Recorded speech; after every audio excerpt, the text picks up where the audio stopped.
Hi friends, మీకు ఈ video నచ్చితే లైక్ చేయండి, సబ్స్క్రైబ్ చేయండి. ఆరో గార్డెన్లో నిల్చొని బాధపడుతూ ఉంటే అప్పుడే గుప్తా గారు ఏదో మాట్లాడబోయి ఆగిపోతారు.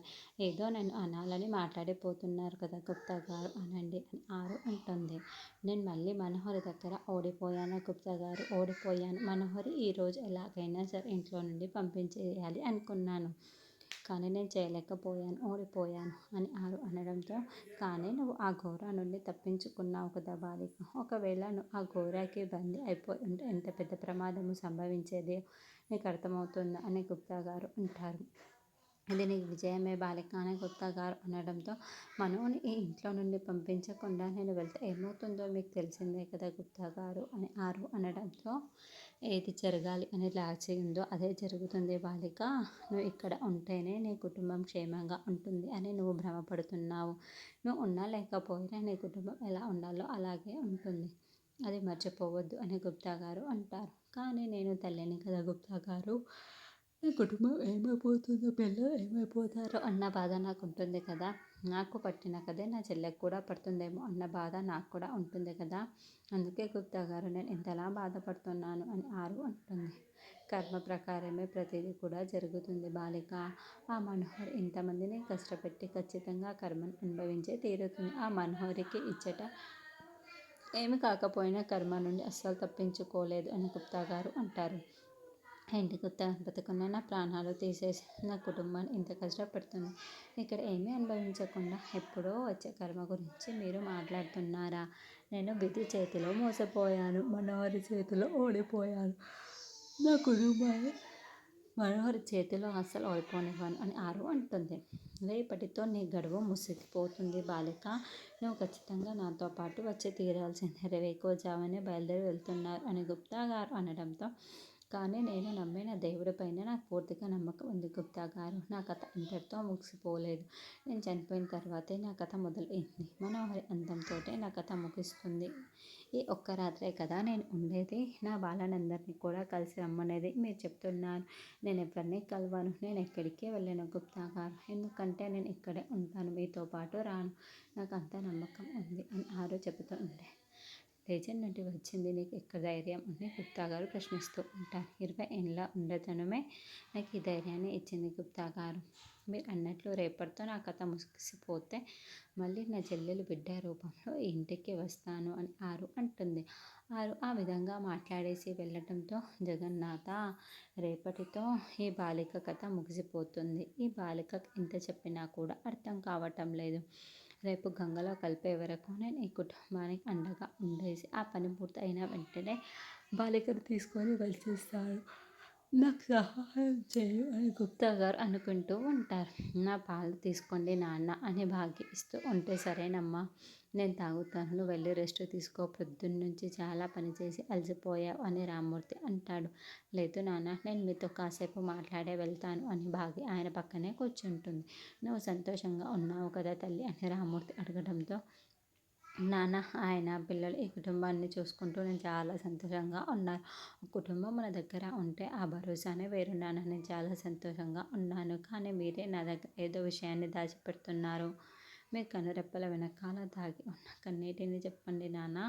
మీరు దేని గురించో చాలా బాధపడుతున్నారు అని నాకు అర్థమైపోయింది. కానీ నాకు ఎందుకు చెప్పటం లేదో చెప్పండి నాన్న అని భాగ్య అడుగుతూ ఉంటే, తల్లి, నువ్వు సంతోషంగా ఉన్నావు, పిల్లల్ని చూసుకుంటున్నావు, బాబుని చూసుకుంటున్నావు, అత్త మామల్ని వీళ్ళందరినీ చూసుకొని సంతోషంగా ఉన్నావు.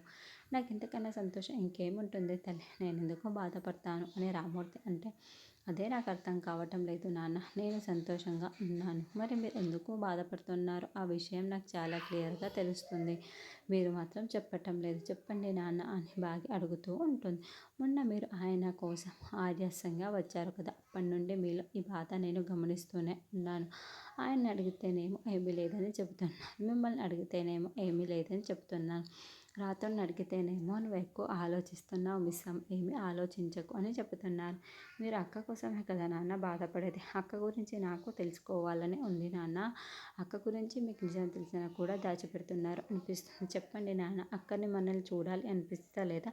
అక్క మనల్ని అసహించుకుంటుంది, అక్కడ ఎక్కడుందో కూడా తెలిసి కూడా చెప్పుతలేదు, చెప్పండి నాన్న అని భాగ్య రకరకాలుగా ప్రశ్నిస్తూ ఉంటుంది. రాత్రులు చెప్పినా కూడా నేను ఆలోచించకుండా ఎలా ఉంటాను నాన్న. అక్క కంటే ఏది నాకు ఎక్కువ కాదు కదా! కాబట్టి ఆలోచిస్తూనే ఉంటాను నాన్న. ఇంత బాధ పెట్టింది అయినా పర్వాలేదు నాన్న. నేను తట్టుకోగలను. చెప్పండి నాన్న చెప్పండి అని వాగి బతిమిలాడుతూ ఉంటుంది. ఆ నిజం నువ్వు విన్నావంటే నీ గుండె ముక్కలైతుంది తల్లి. నేను ఈ బాధని భరించలేకపోతున్నాను. నాతోనే సమాధి అయిపోవాలి. నీకు ఎప్పటికీ తెలియకూడదు. నువ్వు ఆ బాధని అనుభవించకూడదు అని రామ్మూర్తి మనసులో అనుకుంటూ ఉంటాడు.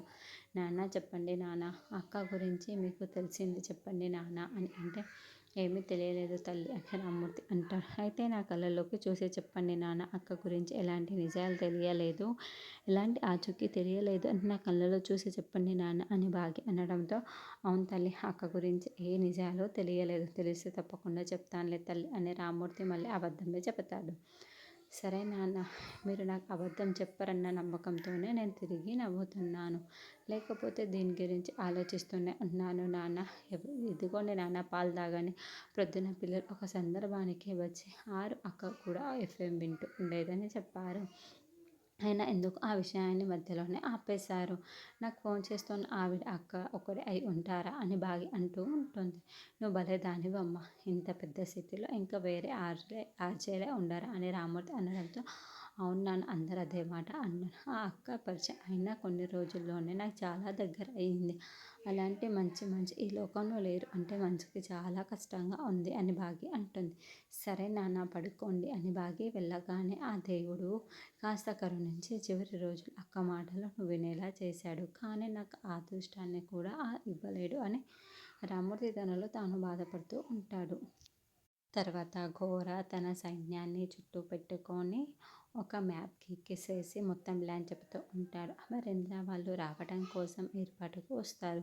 కారులో బయలుదేరి రైడ్ తీసుకొని ఇటు ఏ ప్లేస్కి వస్తారు. అప్పుడు మనం అందరం కూడా ఆ అమరేంద్ర వాళ్ళపైన దాడి చేయబోతున్నామని ఘోర చెప్పటంతో, కానీ రైడ్ తీసుకొని ఆ అమరేంద్ర ఎక్కడికి ఎందుకు వస్తాడు ఘోర? అయినా అమరేంద్ర కార్ డ్రైవ్ చేసేది నీ మాటలు వినే మనోహరి కాదు కదా. నువ్వు చెప్పిన ప్లేస్కి తీసుకురావటానికి ప్రాణమైనా ఇచ్చే రాత్రుడు కదా కార్ డ్రైవింగ్ చేసుకునేది అని సైన్యం ప్రశ్నిస్తూ ఉంటుంది. ఖచ్చితంగా నేను రమ్మన్న ప్లేస్కే వస్తారు. నేను అలా ప్లాన్ చేశాను కదా అని అంతకుముందు జరిగింది ఘోర వివరిస్తూ ఉంటాడు. రాత్రి దారిలో వెళ్తూ ఉంటే ఘోర దాక్కొని విభూతిని రాత్రుడి ముఖం పైన చల్లేస్తాడు. దాంతో రాత్రుడు ఉన్న పలంగా ఘోర ఆధీనంలోకి వెళ్ళిపోతాడు. చెప్పు ఘోర అని అడుగుతుంటూ, అమరేంద్ర కుటుంబాన్ని మామూలుగా చెరువు దగ్గరికి తీసుకువచ్చేసాయి. నువ్వు తీసుకురాలేదు అంటే ఓటమి అని చెప్పడంతో, లేదు ఘోర నువ్వు వెళ్ళి అక్కడ ఉండు, నేను వాళ్ళని అక్కడికి తీసుకొస్తాను అని ఘోర ఆధీనంలో ఉన్న రాత్రుడు చెప్పేసి వెళ్ళి ఉంటాడు. నేను ఈ విధంగా చేశాను, ఖచ్చితంగా ఇదే ప్లేస్కి తీసుకువస్తారు అని ఘోర సైన్యంతో చెప్తూ నవ్వుతూ ఉంటాడు. ఆ రాత్రుడు అమరేంద్ర కుటుంబాన్ని అక్కడికి తీసుకువస్తారు. అక్కడికి తీసుకువచ్చిన తర్వాత అమరేంద్ర కుటుంబం అమరేంద్ర పైన దాడి చేసి అస్థికలను తీసుకువచ్చే పని మీది. ఎవరైనా ఒకవేళ అడ్డు వస్తే చిన్న పెద్ద అన్న తేడా లేకుండా అందరినీ ప్రాణాలు తీసేయండి. అస్థికలు మాత్రం కావాలి. సైన్యం సమాధానం చెబుతూ ఉంటుంది. తర్వాత 6 ఇంటిని చూసుకొని బాధపడుతూ ఉంటుంది. అప్పుడే గుప్తా గారు 6 దగ్గరికి వచ్చి, మరో జన్మ అంటే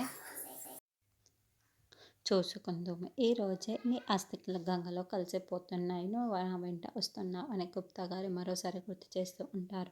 నేనంటే మనోహరి చేతిలో ఓడిపోయి ప్రాణాలు కోల్పోయాను. ఇప్పుడు నా చెల్లెలు భాగ్యని కూడా ఇలా కన్నీటి సముద్రంలో ముంచేసి కష్టాల కన్నీళ్ళు వదిలేసి వెళ్తున్నాను. నాతో పాటు నా కుటుంబానికి కూడా ఎప్పుడు కష్టాలైనా గుప్తా గారు అని 6 బాధపడుతూ ఉంటే, బాధపడకు బాలిక. నీ వల్ల ఎవరు కూడా కష్టాలు అనుభవించటం లేదు. ఇక్కడ ఎవరికైనా అన్యాయం జరిగింది అంటే అది నీకు మాత్రమే బాలిక. రా బాలిక, సమయం మించిపోతుంది అని గుప్తా గారు అనడంతో, ఇంకా అస్థికలు కాశీలో గంగలో కలపలేరు కదా గుప్తా గారు. కాస్త సమయమైనా నాకు ఇక్కడనే ఉండనివ్వండి, నా ఫ్యామిలీతో గడపనివ్వండి అని 6 అంటుంది. సరే బాలిక, మనం కూడా కాశీకే వెళ్దాం. గంగలో కలిపిన తర్వాత అటు నుంచి అటే మనం మన యమలోకానికి బయలుదేరదాం అని గుప్తా గారు అలాగే అని 6 అంటే అప్పుడే రాత్రుడు